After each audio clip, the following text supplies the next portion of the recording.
Picture this. Say you're in a bar and you're enjoying a little drink winding down from the week. A girl sits at your table and starts making some conversation. You don't mind the company, but when it's clear she's making a move on you and you're not interested, things start to go sour. You crack a few jokes, she takes offense to them, and a few guys come over when they hear the commotion. Tensions are starting to rise, and where it's escalating starts to come to fruition. Suddenly, you're surrounded by 5 guys and no one to help you. You have a few options: de-escalate, escape, or defend yourself. This is exactly the premise of this bar fight scene from the movie Jack Reacher. There's a lot of things that go down in the quickness of this fight scene, and a lot of them are things that should not be done when surrounded by multiple guys outside of a bar looking to beat you to a pulp. There are 4 main issues I have with what Tom Cruise does to defend himself before, during, and after this fight, and the biggest of them all happens right here. This may surprise you, since it seemingly does the most damage, but I promise I have a good reason. Not only are there issues that happen during the fight, it's also important to examine everything leading up to the fight, because there were many backstops that were failed when the fight never really needed to happen. So the scene starts with Tom Cruise chilling at a bar. He's finished with his meal and awkwardly gives it to the waitress, but I don't think she was feeling him. A girl sits at his table with a very annoying voice. What's your name? They talk a little, and she asks him to go out to her car because it's kind of loud. He asks if she's old enough to drive, and she says this. I'm old enough to do a lot of things. He says that he can't afford her, and she starts to get a little angry. This guy steps in, and he calmly asks for clarification on what actually was said. Let me paraphrase what Tom Cruise says here. He says she thought he was calling her a prostitute, but he nicely clarifies that he was actually calling her something just as bad. Oh yeah, tensions are rising. That was totally unnecessary to say, but things are starting to go south. This guy says, "Hey, that's our sister." And Tom Cruise drops the ultimate, "why would you even say that?" line. She a good kisser? What? I'm on their side at this point of the scene. Look at all their faces. Except for this guy, he forgot to react. But why would he even say this? This guy says, "Let's take this outside," and Tom Cruise tells him to pay his check first. He says he'll do it later, but Tom Cruise says he won't be able to. Ooh, cold. This is the first issue I have with how Tom Cruise handles this fight scene. He's cocky. Verbally cocky. Being intimidating and conveying that energy rather than telling it is the way to go. Show, don't tell. He drops one more line when the girl says she doesn't mind the sight of blood, when it means you're not pregnant anyway. Gosh, the writers for this movie must have thought they were geniuses. They head out and Tom Cruise ends up surrounded. The girl makes one last comment and is actually yelled at by this dude. Shut your mouth, Sandy. No one is talking to you. No one is talking to you. I'm not sure why that happened. He's literally out there to defend her, whatever. Tom Cruise gives him one last chance to walk away. The guy says it's 5 against 1, and Tom goes on this mini explanation that it's actually 3 against 1 because 2 people always run or whatever. Tom Cruise has this tired energy. It's an "I just want to get this over with" energy. Quite unbothered considering the circumstances. He warns him one more time. Remember, you wanted this. Alright dude, we get it. You're gonna win the fight. Yeesh. And the action finally starts. Tom dodges a punch, going in full body contact with this guy, and elbows him in the face. This guy basically threw a vertical haymaker, a bit odd. Imagine yourself in the street right now, and someone throws a punch at you. What do you think it's going to be? 99% of the time, it's a normal haymaker. So I don't know why he did the overhand punch. He deserves to lose. What Tom Cruise does is nice though. And when I first saw it, I was like, that looked pretty cool. Then, Tom does what is my second biggest issue. He kicks him in the balls. No, man. No. In this context, typically a bad idea. Why do you think this is? See, he falls on the ground, and he's down there for the rest of the fight. He's knocked down in one hit. So why would this be a bad move? Let's think of this in a real life scenario. It's not too far-fetched for 2 guys to fight while friends of one of the guys surround them. And usually, if the guy they're friends with starts to lose, that's when they step in. So Tom is going to have to fight them anyway. But I've said this before, in a group setting like this, a kick in the balls makes all his friends angry and they will jump you all at once. Most of the time. Because everyone knows you can kick someone in the balls. By the way, this is in the context of a bar fight with people around, and it's not a life or death scenario. When it's a life or death scenario, everything I just said gets thrown out the window, mostly. I've gotten comments that say things like, in the street there are no rules. It's my life or yours. Yeah, if it's my life or yours, forget everything I just said. But this isn't even about honor. It's about the fact that everyone around is going to jump you because you took a quote cheap shot and didn't fight like a man. But you have to decide logically. You have to assess the situation and understand how others are going to react around you. I'm not against a kick in the balls, just, you know, situational awareness. For the people around you to actually back off, it's better to do impressive stuff like this. This makes you look dangerous. If they see you doing something much more lethal or advanced, they'll most likely be more scared even in a group. Also, if Tom decided to kick him in the balls and run, then that's also a good option, because they can't jump you if you've already escaped. Tom makes another remark, let's get this done, and then goes for the guy in the middle. He blocks at the arm and actually hits the arm. That's odd. Actually, no, that's pretty smart. You may be confused. He most likely hit a nerve bundle in the arm called the brachial plexus. I've talked about this before. These movies actually show this kind of thing a lot. What this did was it stunned the arm, temporarily paralyzing it. You could see a second later he goes for a kick instead. So the genius behind that is that he stuns his dominant arm, knocks him down for a second, so when he's occupied with other people, this guy can't throw a punch on him. Anyway, he uses a forward elbow, then a backward elbow on the next guy. Love the elbow, uses hard bones. Bang! Right elbow. By the way, notice how he goes in for the middle guy?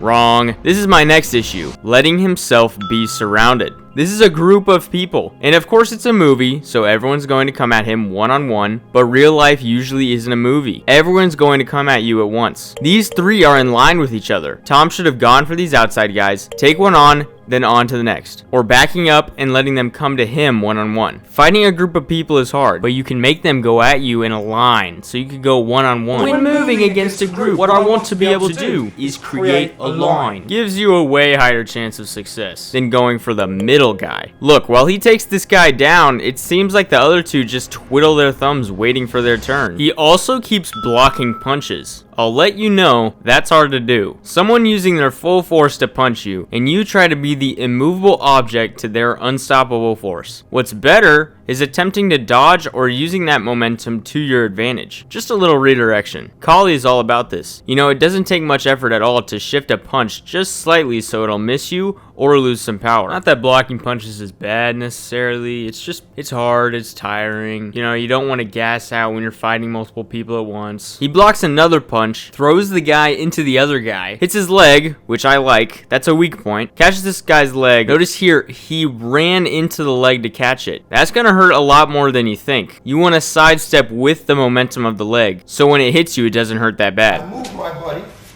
to the right. When I don't do that, and I stand still, he breaks my rib. This guy's basically helpless and just hops around, which he's not, by the way. Many ways to get out of that. Then as the other two watch, he hits this guy in the gut. Then these two look at each other and give themselves the goofiest nod of all time. We got this. Tom Cruise says, really? And then kicks this guy down. Luckily for them, the cops come, and the only person that doesn't run is Tom Cruise, because he's super cool or something. Anyway, yeah, Tom Cruise won this fight, but in real life, I wouldn't have put my bets on him, especially knowing some of the stuff he'd try. Anyway, that's everything you don't do in a bar fight. See ya.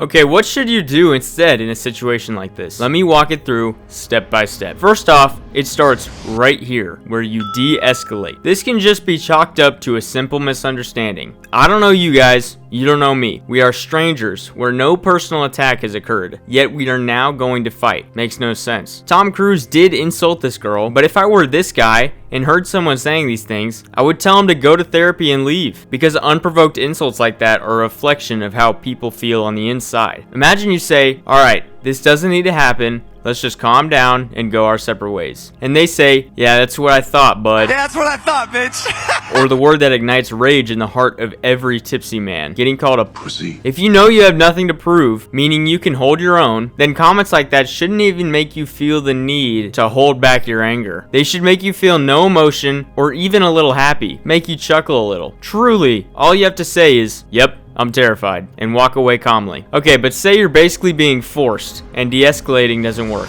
Then, you warn. This is what Tom Cruise does right, but he's overdoing it. He's forcing it. For one, people will feel your energy just by your presence. Sometimes, people want to escalate things just to call your bluff, to make themselves feel better. There's a good chance someone will back down if you respond in an assured way. Oh, you really want to take this outside? You sure? And they'll realize, oh, this guy's the real deal. And you can also do this because you know you have the capabilities. If you know how to fight, you'll get in less fights. It's just a fact. So you try to calm things down, then you give your warning, and then things still escalate. Here's where you assess. The thing, you have to make sure, understand first if this is going to be serious. This may surprise you to assess the situation now than in the beginning, but honestly, you're assessing the situation the whole time. But here is where you decide you're going to fight or you're going to escape. If you determine this is a life or death scenario, get out of there.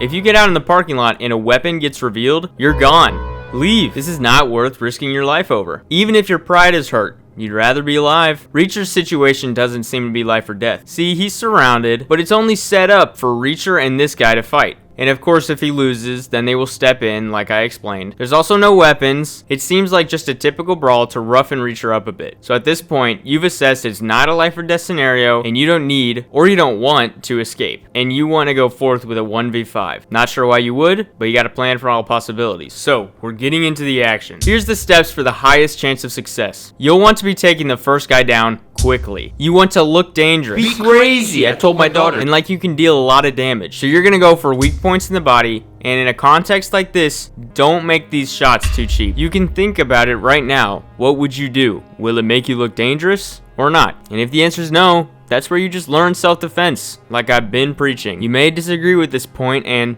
cheap shots, but have some situational awareness. If you do this, or you do this, which one's gonna make them go, oh, we better not mess with this guy? Both are weak points, but one is more threatening and intimidating. And what I'm about to explain proves my point even better, because Tom Cruise uses some good weak points too. Blows to the side of the quad, causes a dead leg. Kicking the top of the knee hurts. Top of the foot's good. A liver shot is also good. Joint locks are so unbelievably effective. I could honestly go on and on. Just think about parts of the body that you can do a lot of damage to. Literally anything can be really effective in the street. There's no rules here like MMA. So you took the first guy out quickly. You used some weak points. Now you need to use them for shielding. Now for shielding, how you use someone like a shield is just putting him in between you and the rest of the group. Chad did this in Man from Nowhere. Along with that, you want to line these people up. They won't get in a line like kindergarten, but you can back up and create a way to deal with each person one at a time. Don't end up in the middle of it all and just get beat down. They're trying to jump you, so keep moving, evading, staying on your toes, you know? Also, for my jiu-jitsu guys in the crowd, unfortunately, do not go to the ground. Someone like John Wick, he's got a lot of jiu-jitsu in his arsenal. He does more big throws, which is more judo, which is actually really effective. A big slam on the concrete, especially if they don't know how to fall, 100% do that if you can. Would totally take someone out. But taking them to the ground and performing a submission on them, grappling, rolling around, not a good idea. As soon as you're on the ground, everyone will pile over and start kicking the crap out of you. Of course, it's a different situation if you're just fighting one guy, but fighting multiple guys, do not go to the ground. You need to be able to keep moving. Now, that's not to say jujitsu is not helpful. The complete opposite, actually. You think someone who's trained jujitsu for 15 years would become helpless as soon as they realize they can't go to the ground? No! You still have this massive skill set of tons of things. Specifically, I talk a lot about pain points. You learn a lot of those in jujitsu. Even without training, just the knowledge of pain points puts you ahead of 99% of people. It opens up so many possibilities and shows your opponent what you're capable of by just giving them a taste. Everyone knows a kick in the nuts hurts. It's a pain point, a huge one. But the problem is what I just said. Everyone knows. But if you're surrounded and they see you do a shin scrape and it causes the guy to writhe in pain, everyone around would be like, whoa, I've never seen that before. What else does this guy know? And then they'd hesitate for a second and go, you know, I don't think I want to find out. But it's pretty basic. If you show off a taste of fighting more complex than a blow to the nuts, nobody will want to fight you. That's the recipe for becoming untouchable. Be crazy, I told my daughter. Be the crazy bitch, because then You will never fight again. Let me replay. You will never fight again. You're training to fight, so you don't have to fight. This bar scene is so much less likely to happen if you know what you're doing. In real life, by the way. I'm aware Jack Reacher knows what he's doing, and he does an impressive move, and these people still try to fight him. Okay, it's a movie. There's one side of comments that are like, you know it's a movie, right? And the other side that's like, well, actually this is realistic because XYZ. Regardless, you start with mastering the basics and you're already ahead of 99% of people, and definitely ahead of a few drunk idiots in a bar. I spoke about this in my John Wick video. Actually, here's a clip in real life that shows exactly what I'm talking about. I've shown this clip countless times. This guy came up to him with a knife in his pocket. His buddy is trailing off to the side. Oh yeah, there's one trying to flank us on the far right. And he's basically threatening them and telling them to delete the video. Delete the video from the phone. And all this guy does is slaps him and kicks him in the stomach. Could have hit the liver. His buddy immediately backs off at the sight of this. All he did was slap and kick him, and that was enough to completely end it and make his mate back off. And believe me, the slap is one thing, but the kick is very painful. Anyone that's been kicked in the torso like that knows how painful that is. That's my point. If this guy hadn't trained and didn't know how to fight, this would have drawn out longer and probably would have ended much worse. But all he had to do was show he's a capable fighter to get everyone to back off. You will never fight again.